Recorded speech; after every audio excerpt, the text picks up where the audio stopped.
Gentlemen, you may kindly take your seats.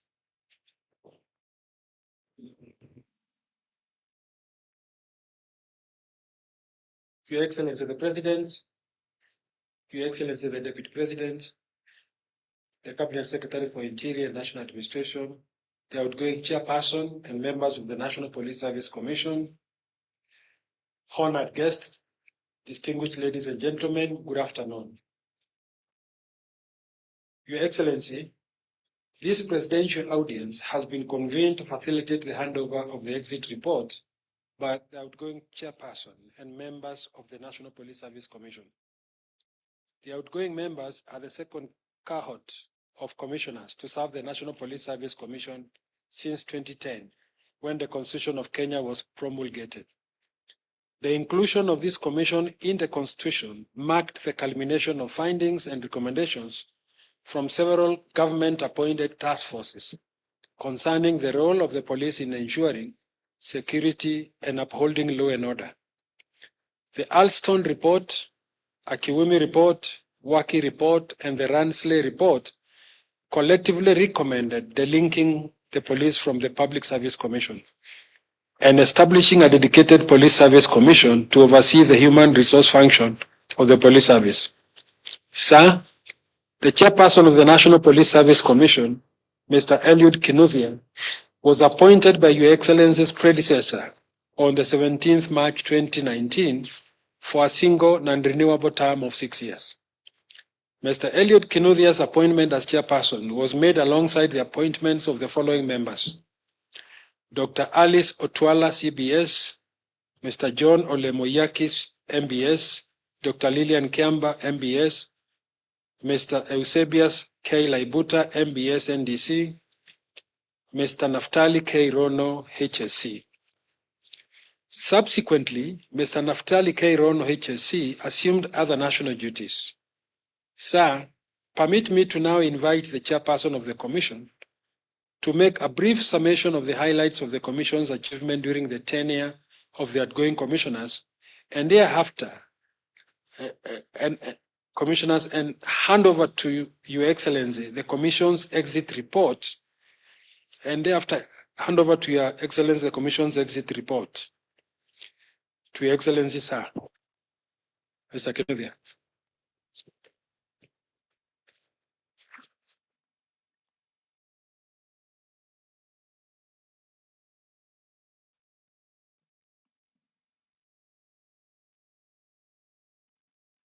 Thank you. Your Excellency, the President of the Republic of Kenya and Commander-in-Chief of the Defense Forces, Honorable Dr. William Samoei RUTO, Your Excellency, the Deputy President of the Republic of Kenya, Professor Abraham Kindiki, the Cabinet Secretary, Minister of Interior and National Administration, Honorable Kipchumba Murkomen, the Inspector General National Police Service, my colleague commissioners, all protocols observed. Good afternoon. Your Excellency, sir, in all honor and humility, allow me, as I present this report, to say only 3 things before I hand over the Commission end-term report for the period 2019-2025. Your Excellency, sir, first, on behalf of my colleague commissioners of the Second Commission and my own behalf, I express our profound gratitude and appreciation to you for the immense support and visionary leadership that you have provided to the National Police Service Commission during our tenure. Your Excellency, as I reflect on this period, allow me to mention 3 outstanding things that this commission would want to appreciate you because they distinguish your support and leadership. 1 is during the Building Bridges Initiative, a report launch at Bomas of Kenya on 26 October 2020. 2020. You firmly defended the Commission against amendment to Article 234(3) AC, which had proposed to replace the Commission with a police council. You said such amendment would be a derogation from the independence of the National Police Service as guaranteed by the Constitution. Your Excellency, had this amendment seen the light of the day, the net effect would have been permanent abolition of this commission and the tenet upon which the institution was established by the Constitution. Your Excellency, thank you for saving the life of this commission. Your Excellency, sir, also another major milestone that distinguished your support is during your inaugural speech on that is September 2022 at Kasarani, you started by pronouncing major reforms to support financial independence and autonomy of the National Police Service by allowing the Commission to create and establish the position of Principal Administrative Secretary, who was the designated accounting officer for the National Police Service. This reform has provided the Commission access to advisory on commission and financial implication of human resource decisions that we make every day, such as promotions, transfers, recruitment, appointments, and disciplinary control. Before, it was hard to operate without a financial component. And finally, another matter that distinguishes your support, Your Excellency, is you have stood with the Commission and the Commission during numerous governance disputes that have been there, and Commission has faced a number in the past like any other institution in the teething days. Had you not again stood with the Commission, the implication and net effect of this dispute would have been squancing and usurpation of Commission functions, which the Constitution strictly refuses us to do. Your Excellency, sir, we are grateful that your commitment to bolster financial and technical capability of commissions to strengthen the Commission independence is clearly demonstrated in your manifesto and your beta plan. It is against this background, Your Excellency, that we have this opportunity to present to you this report. And the report is an account of our 6 years period in office. Its objective is to apprise you on the progress made toward the realization of the Commission mandate as stipulated in Articles 234, 246, and 249 of the Constitution. Your Excellency, sir, during our tenure of office under review, we were guided by 2 strategic plans that are well documented for the succeeding Commission to review. The vision that we have left and have upheld during our term is to have a Commission that is excellent human resource management institution for a professional and accountable National Police Service. This plan has been aligned with the government flagship police reform programs as outlined in the beta plan and the Maraga Task Force report on improvement of terms and conditions of service. Your Excellency, sir, the report highlights key achievements in our core functions on police recruitment, recruitment of civilian staff, promotions of police officers, transfers, appeals, and disciplinary control in the National Police Service. It also highlights challenges and possible mitigation measures. Allow me to mention just one in our major function, one key achievement on police recruitment. The Commission recruited 10,932 new police officers to bring the police population ratio of 1:509 net of natural attritions over the period.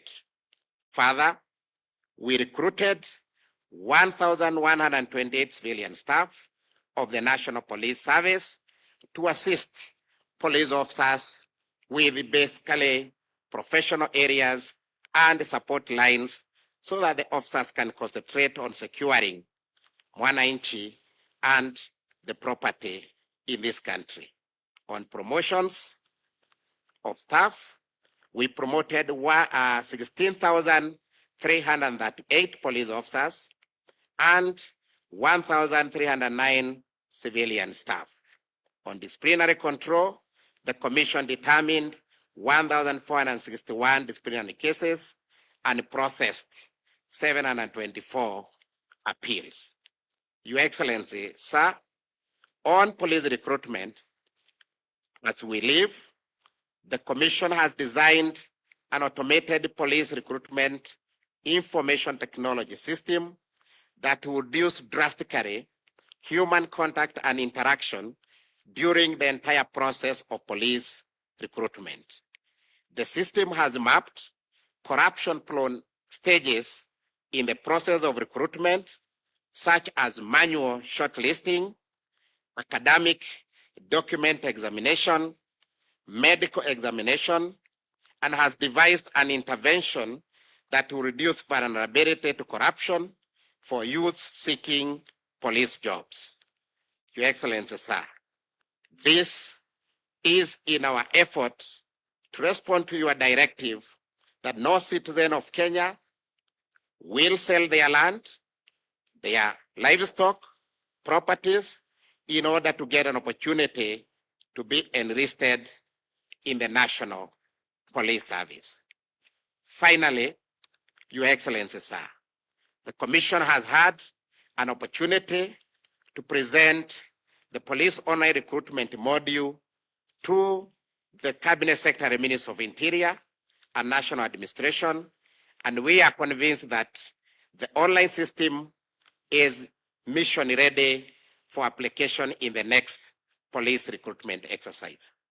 Your Excellency, sir, on this one matter of police remuneration and other terms and conditions of service to boost morale of police officers, the Commission, as we exit, we have left phase 1 and 2 of the salary increment implemented.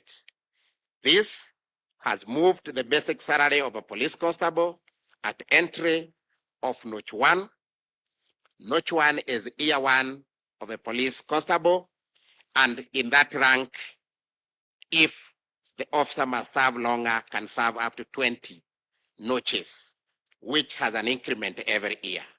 But at entry, we've moved the constable from 21,645 to Kenya shilling 25,645 basic salary without other allowances. At the same time, the longest serving police constable who has served 20 notches, equivalent to 20 years in that same rank, now earns a basic salary of 69,640. Similarly, for senior officers, the basic salary of a senior Assistant Inspector General, SAIG, was increased from Kenya shilling 200,809 to Kenya shilling 221,915 per month, with again the longest serving SAIG earning up to the highest notch of 409,365 per month. Your Excellency, sir, as the curtain comes down for this second commission, we leave behind implementation of phase 3 of the salary increment, which is supposed to raise the basic salary of police constable to 29,645 per month. In conclusion, Your Excellency, the numerous governance issues, as I mentioned, during the Commission tenure of office has led to a few downtimes in our 6 years, whose net effect could be loss of time for delivering services, and this is something that we've observed, and moving forward, this can be avoided. Your Excellency, sir, indeed in our balance sheet of time utilization, the Commission have delivered much more output during your government administration than previous.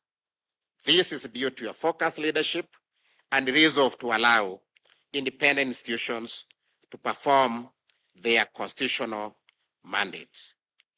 Your Excellency, sir, as we exit office, on behalf of these commissioners, I promise we shall remain true to our oath of office and the official secret act that we have signed on anything that may have come to our knowledge while on our tour of duty in your government. The commissioners you see here, sorry, Your Excellency, I'll end by introducing them, are still vibrant, Your Excellency, still fit for purpose for any national duty in a public service. And we have resolved to remain loyal and will continue supporting your government agenda. Your Excellency, sir, when we were leaving office, I asked them, why are they very smart today? And they told me, other than presenting the report, they are also seeking a job. So as we go to the jobless corner, that place is not enjoyable, Your Excellency.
Your Excellency, sir, as we conclude this ceremony, I most humbly invite His Excellency the Deputy President, who is charged with liaison of constitutional commissions and independent offices, to convey a message of goodwill to the outgoing commission, and thereafter invite Your Excellency to make your remarks.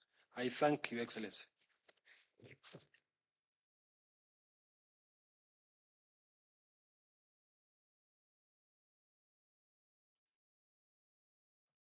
Your Excellency, the President,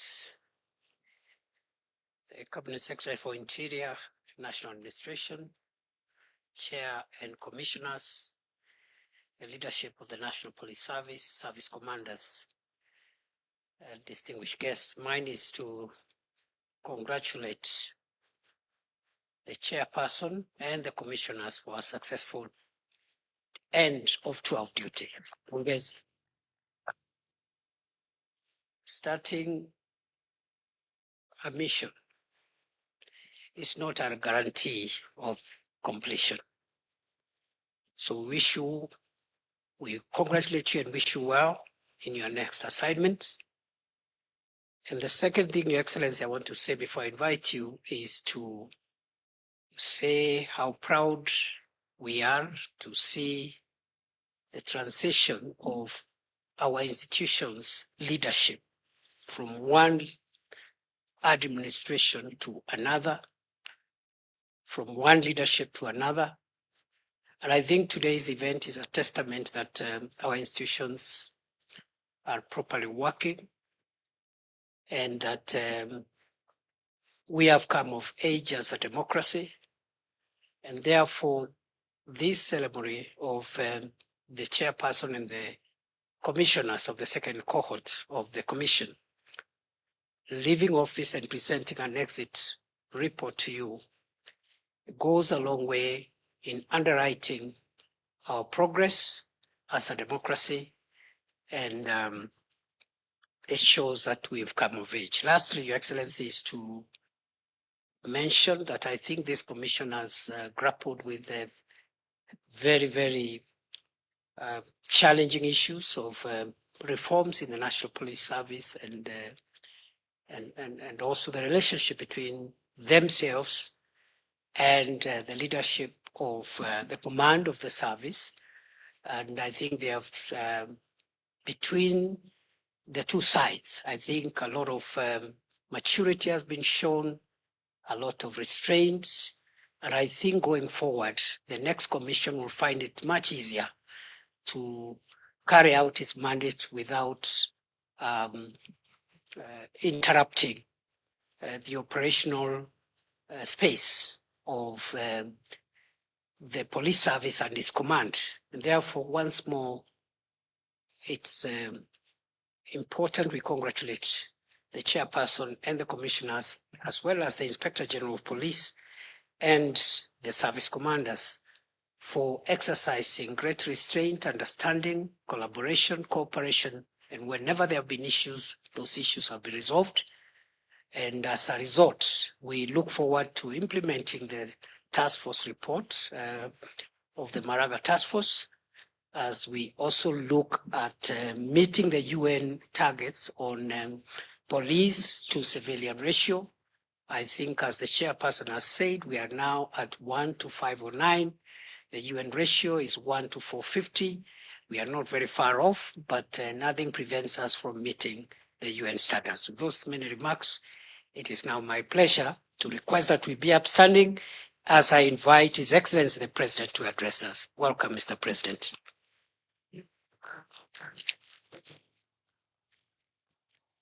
Thank you very much. Let's take our seats. Asante sana.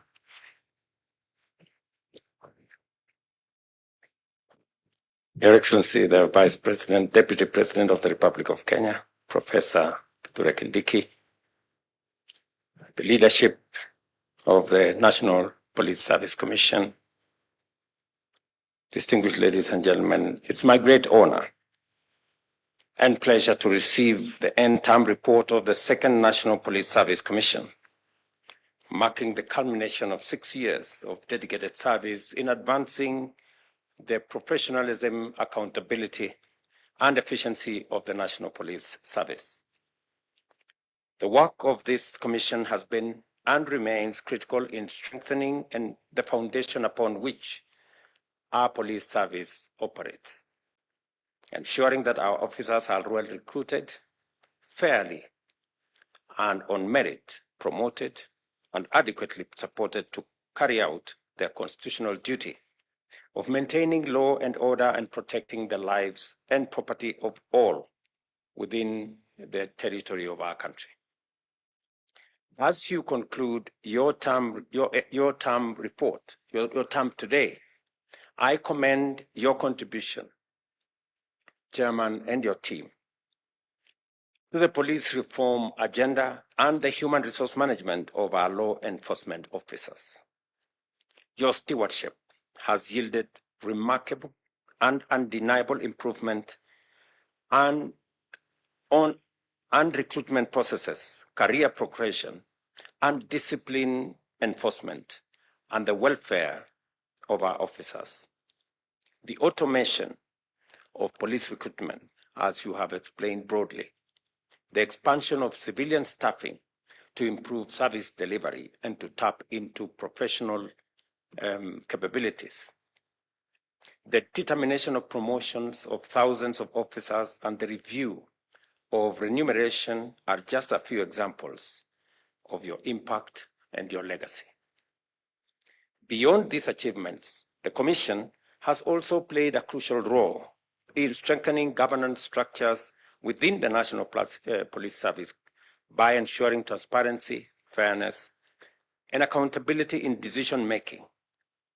The decentralization of human resource services, the establishment of a contributory benevolent fund, and the pursuit of a fair and competitive mortgage scheme for officers reflect commitment of improving the welfare and dignity of those who serve in uniform. Even as we acknowledge these successes, we also recognize the challenges that remain and demand our urgent focus and attention. Issues such as irregular police recruitment, budgetary constraints, and the need for a sustainable police welfare program must be addressed without equivocation. These are matters of national interest, and the government of Kenya is fully committed to implementing reforms that will ensure a motivated, well-resourced, and professional police service. The recommendations outlined in this report will be taken seriously, and I'm happy that you have presented copies to both the Deputy President and the CS Interior as the people who will take the front line. And they will integrate them into our broader security sector reforms, ensuring that our officers continue to serve with integrity, professionalism, and dedication. The security and stability of our nation depends on a police service that is not only well-trained and well-equipped, but also adequately supported and sufficiently motivated. To you, the outgoing members of the National Service Commission, of the National Police Service Commission, I extend my very sincere gratitude for your service to this nation. I agree with the chairman that you are very smart, and the chairman is equally smart, and and I understand why that is the case. Your work is a legacy that will shape the future of policing in Kenya for years to come.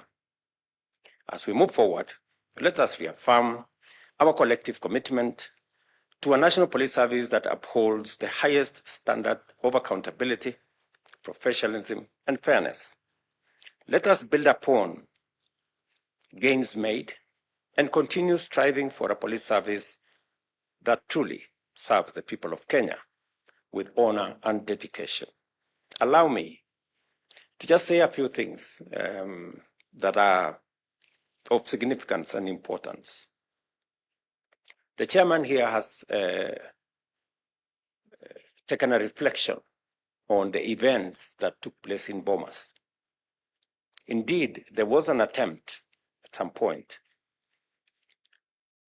to remove the National Police Service Commission, which would actually have taken us back to the old days when promotions and matters police service were handled by agencies that did not have sufficient constitutional protection to be able to undertake those responsibilities. I am very proud that we managed to avoid derogation of what the Constitution had already provided for, and what the National Police Service Commission has achieved, in fact, validates the very reason that the Constitution was right in setting up the National Police Service Commission. I did undertake on my first day in office, among many things, to reinstate the operational and financial independence of the National Police Service, because it is not just important, it is necessary, but in my consideration, it was what was going to make the difference between running a professional police service and one that is influenced by other considerations. I am very happy that today the IG here and his team ran the budget of the National Police Service Commission, determined what priorities they want and work with the rest of government in making sure that the police service is well taken care of. I did also undertake, subsequent to the financial autonomy that was so important to the National Police Service Commission, that the government of Kenya was going to undertake a robust modernization program to equip the National Police Service with modern equipment and to ensure that the National Police Service, the men and women who serve in difficult situations, risky and dangerous situations, have the protection of and use of the most modern equipment. I'm very happy that the progress, there is tremendous demonstrable progress in the modernization program. And my commitment is that we are going to accelerate that modernization program so that we can make sure that every police officer that puts their life on the line has the protection, has the necessary equipment, and has the backing of the government of Kenya. I also want to say that in that whole program of modernization,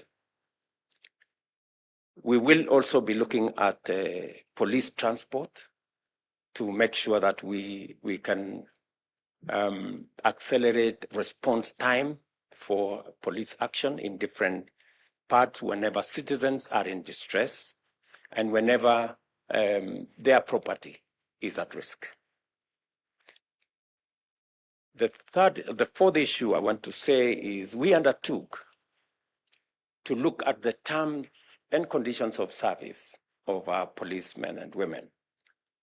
I'm very happy that the chairman here said that phase 1 and phase 2 have already been rolled out.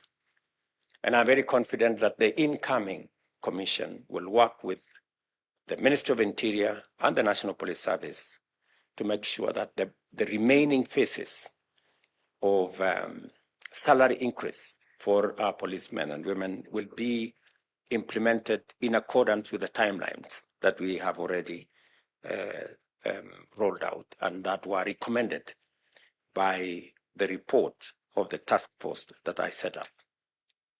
I'm also looking forward to the implementation of the police uniform program, which I have discussed with the IG here.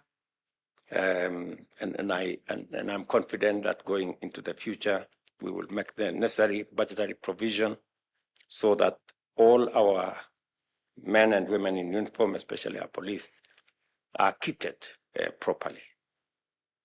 Let me also say that even as we designed our universal health coverage program, we are making sure that our police men and women and the security sector in general become beneficiaries in two ways. Number one is to improve access. In the past, the medical cover that was available was limited to only certain facilities. Under the current expanded universal health coverage in the Taifa Care program, there will be expanded access. In fact, access to medical care will no longer be limited to certain identified hospitals. In fact, officers and servicemen and women will be able to access medical services and attention from all hospitals, public, private, faith-based, different from the past. So access will improve, number one. Number two, we're also going to enhance the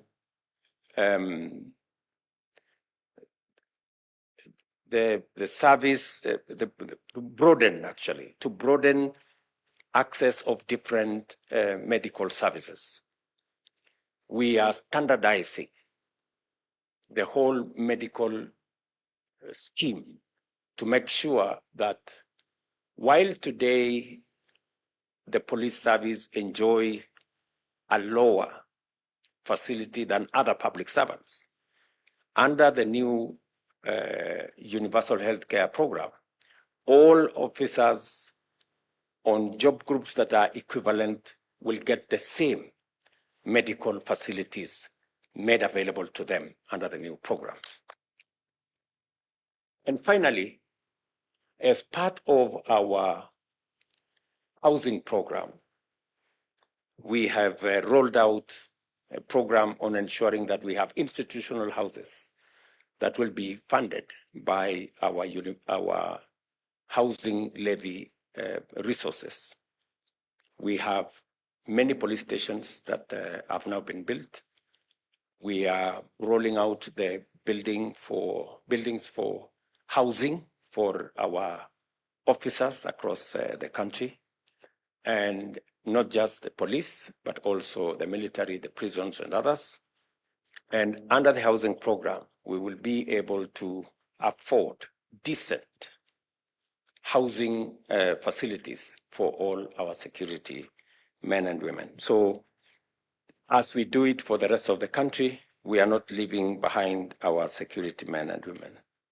I am very confident that going into the future, we will have a much more professional, a much more dedicated and a well-resourced police service as we make their terms and conditions of service better.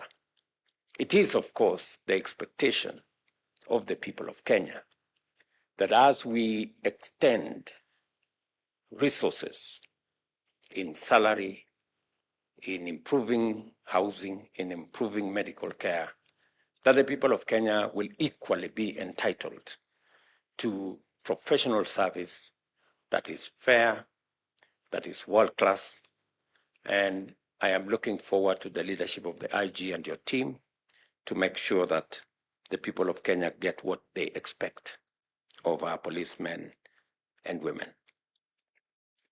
To Kinuthia and your team, congratulations on the service you have extended to the people of Kenya.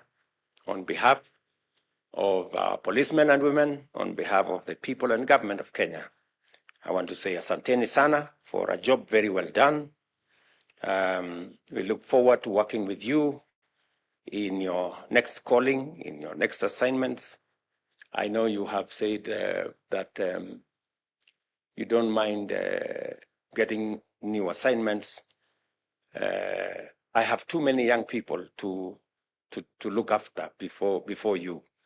But I know there is also always a balance between the energy, the knowledge, the expertise of young people, and also the experience of the younger members of our society. So as we keep balancing those attributes, I'm sure we will find a place that your experience, your knowledge, your understanding will be useful for the nation. And we will surely tap into your experience going into the future. So thank you very much. God bless you. Asanteni sana. Mungu wabariki as you take up your other assignments. And thank you very much for serving the people of Kenya. We all must know that all of us have a responsibility and have a privilege to serve the people of Kenya in the offices that we occupy. And there is a time to start and a time like this to move on to the next assignment. So, asanteni sana. Thank you. A round of applause for His Excellency, please. With your permission, Your Excellency, we'll close the official part of this ceremony with the anthem. So I'll invite the quintet from State House Choir to lead us with one verse of the national anthem as our conclusion prayer. The anthem.